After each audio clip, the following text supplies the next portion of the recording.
माझा बोर्ड क्रमांक 114 आणि विषय स्वातंत्र्य, समता, बंधुता आणि न्याय हे भारतीय लोकशाहीचे आधार.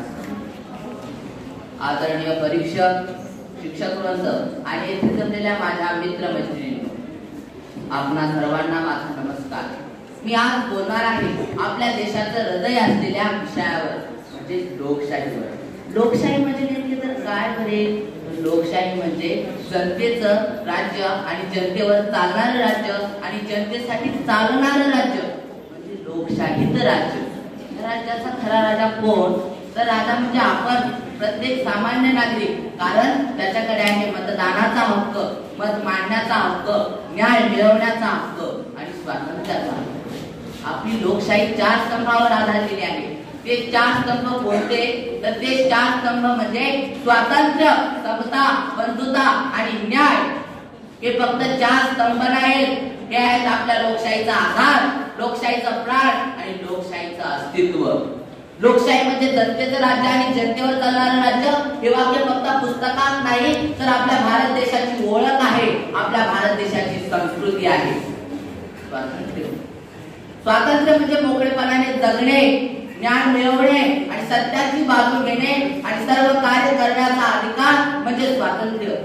आपणा सर्वांना ज्ञात आहे की आपल्याला स्वातंत्र्य 15 ऑगस्ट 1947 साली ब्रिटिशांकडून मिळालं, पण आज आयुष्यातही आपण त्याचा वापर करत आहोत. आपण एखाद्यावर टीका करताना ठामपणे आपले मत मांडू शकतो. आपण आपले मत करताना कोणत्या व्यक्तीला मत द्यायचं हे आपल्या हातात आहे. याला स्वातंत्र्य म्हणतात. आणि जर स्वातंत्र्य जर नसेल तर लोकशाही असेल अशक्य. समता म्हणजे सगळे एक समान. संत तुकाराम महाराज म्हणतात, अवघी एकाच जमीन तेथे कैचे भिन्न भिन्न, अवघी एकाच जमीन तेथे कैचे भिन्न भिन्न, अवघाच मानवता धर्म, भेदा भेद ब्रह्मामंगळ, भेदा भेद ब्रह्मामंगळ.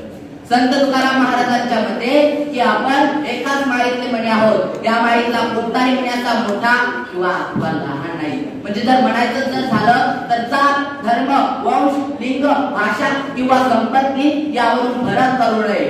आपल्या राज्यघटनेचे शिल्पकार डॉक्टर बाबासाहेब आंबेडकर म्हणतात की समता ही लोकशाहीची प्राण आहे.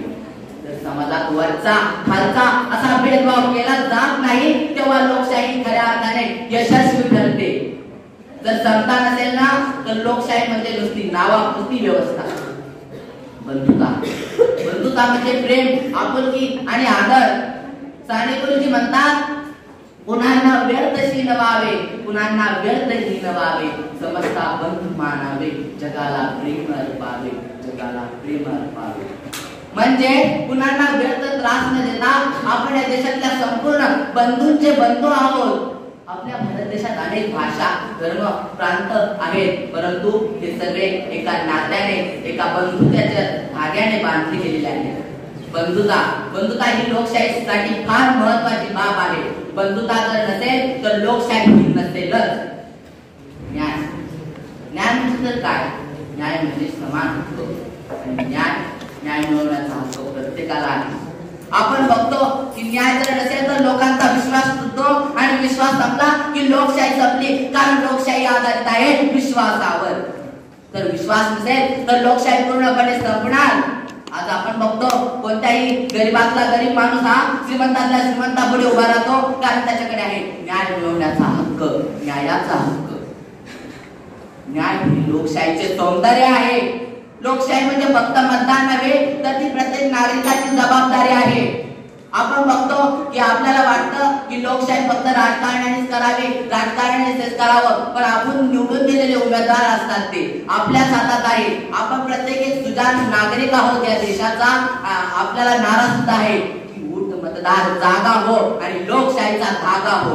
लोकशाहीचा धागा म्हणजे आपण प्रत्येक जण, या प्रत्येक लहान बाळातला म्हणजे आबालवृद्ध या लोकशाहीचा धागा आहे. आपण बघतो आपला जवान सैनिक तो सीमेवर उभा असतो आणि तो आपल्या संपूर्ण भारत देशाचं रक्षण करतो, म्हणजे भारताचं रक्षण करतो, भारतातल्या लोकांचं रक्षण करतो आणि भारताच्या लोकशाहीचं रक्षण करतो. पण तो राजकारणी आहे का? नाही, कारण त्याला भारतावर प्रेम आहे, आपल्या भारत देशावर नितांत असं प्रेम आहे. आपण फक्त रोज प्रतिज्ञा घेतो आणि म्हणतो की भारत माझा देश आहे, पण भारत माझा देश आहे हे पाळण्याचं कर्तव्य आपल्याकडे नाहीये. आणि ही लोकशाही जर असेल तर आपल्याला लोकशाही सारखं वागावं. आपण म्हणतो की लोकशाही फक्त शासन पद्धती आहे, हे चुकीचं आहे. तर लोकशाही म्हणजे काय? तर स्वातंत्र्य.